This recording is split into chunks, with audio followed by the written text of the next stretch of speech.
Assalamualaikum warahmatullahi wabarakatuh. Bersama Payana, belajar matematika menjadi menyenangkan. Pada hari ini kita akan membahas tentang materi pecahan. Adapun kompetensi dasar yang harus kalian miliki, pertama, menjelaskan dan menentukan urutan pada pecahan. Kedua, menjelaskan dan melakukan operasi hitung pecahan. Yang ketiga, menyelesaikan masalah yang berkaitan dengan pecahan. Mari kita bahas satu persatu. Pertama, tentang pengertian pecahan. Bentuk umum pecahan yaitu A per B, atau bisa kita tulis A bagi B, di mana A pembilang, B sebagai penyebut. Misal, ini ada sebuah persegi panjang yang dibagi menjadi 6 persegi. Nah, dari persegi panjang ini diarsir 2 persegi. Pertanyaannya, seandainya kita buatkan dalam bentuk pecahan, maka gambar ini kita bisa tuliskan yang diarsir ada 2, berarti 2 per seluruhnya ada 6. Jadi pecahan dalam bentuk gambar ini adalah 2 per 6. Kita sederhanakan dengan sama-sama dibagi 2. 2 bagi 2, 1. 6 dibagi 2, 3. Maka sederhananya adalah 1 per 3. Nah, sekarang bagaimana untuk mencari pecahan senilai?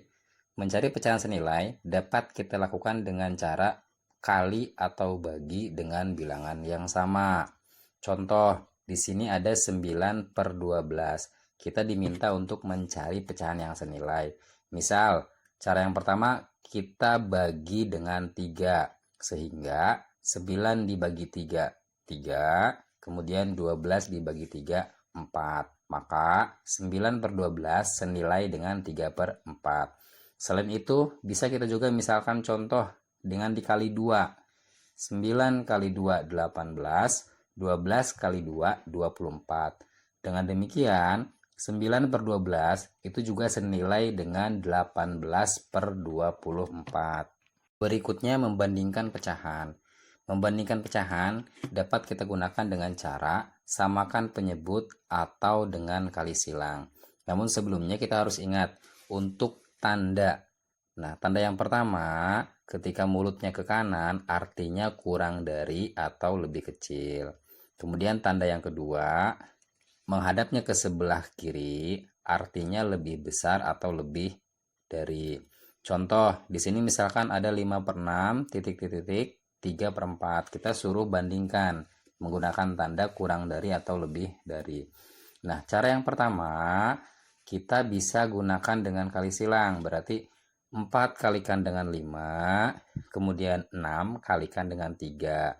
Hasilnya 20, 18.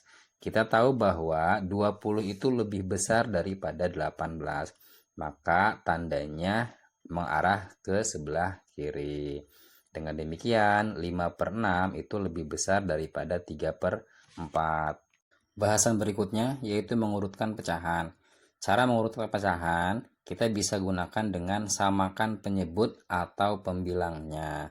Contoh, di sini ada 3 per 6, 1 per 3, 3 per 8. Pertanyaannya, urutkan pecahan tersebut dari mulai terkecil ke terbesar.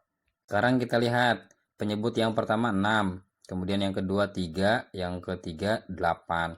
6, 3, 8 itu KPK-nya adalah 24. Sehingga untuk yang 3 per 6 kita dikalikan 4, kemudian 1 per 3 sama-sama dikali 8, 3 per 8 kita sama-sama dikali 3. Hasilnya adalah untuk yang pertama menjadi 12 per 24, yang kedua menjadi 8 per 24, yang ketiga menjadi 9 per 24. Nah, dengan demikian, kalau kita lihat dari pecahan yang ada di sebelah kanan, yang paling kecil itu adalah 8 per 24. Maka urutannya adalah 1 per 3, kemudian 3 per 8, dan yang paling besar adalah 3 per 6.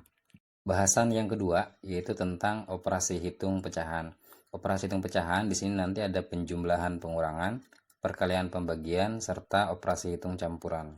Kita pelajari dulu untuk penjumlahan dan pengurangan. Syarat utama adalah menyamakan penyebutnya. Setelah itu, jumlah atau kurangkan pembilangnya sesuai dengan soal. Contoh, di sini ada 3 per 7 ditambah 4 per 5. Penyebutnya 7 dan 5, maka KPK dari 7 dan 5 adalah 35. Kemudian kita ubah dulu nih untuk pecahan yang pertama dikali 5, pecahan yang kedua dikali 7. Dengan demikian pecahan yang pertama berubah menjadi 15 per 35, pecahan yang kedua 28 per 35. Setelah penyebutnya sama, maka pembilangnya kita jumlahkan. 15 ditambah 28 hasilnya 43 per 35. Karena pembilang masih lebih besar daripada penyebut, kita ubah ke dalam bentuk pecahan campuran. 43 dibagi 35 itu dapat 1, sisanya 8. Maka pecahan campurannya menjadi 1, 8 per 35. Contoh yang kedua. 2 1 per 2 dikurang 3 per 4. Nah, ketika menemukan pecahan campuran, kita bisa ubah dulu ke dalam pecahan biasa. 2 1 per 2 kita ubah menjadi 5 per 2. 5 didapat dari 2 penyebut dikali satuannya. 2 kali 2 ditambah 1 jadinya 5 per 2. Kemudian dikurang 3 per 4. Penyebutnya 2 dan 4, sehingga KPK-nya adalah 4. Pecahan yang pertama kita kalikan 2. Pecahan yang kedua kita kalikan 1, sehingga menjadi 10 per 4 dikurang 3 per 4. 10 kurang 3 hasilnya 7 per 4. 7 dibagi 4 dapat 1, sisanya 3. Sehingga pecahan campurannya adalah 1, 3 per 4. Nah, inilah untuk penjumlahan dan pengurangan. Nah, nanti dalam penyelesaian soal biasanya ada pecahan yang lebih dari 2. Ya, yang penting konsep utamanya adalah menyamakan penyebut. Kegiatan selanjutnya silakan kalian mengerjakan latihan soal, nanti akan saya share di grup WA.